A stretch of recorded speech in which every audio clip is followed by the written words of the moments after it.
Ito, Caragasan Beach. Dito sa Zamboanga. Coastal area ng Caragasan.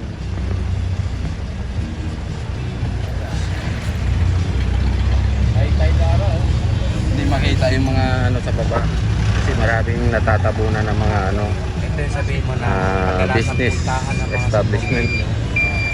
Small business establishment. Sa kabila niyan, yan yung makikita yung mga tiyanggi-tiyanggi. Saan kami bumili ng mga inihaw na isda. mura lang Masarap, masarap mamili dito. Mura na, preskong-presko pa. Galing pa sa dagat. Uy. Ay, kumigo delante mo.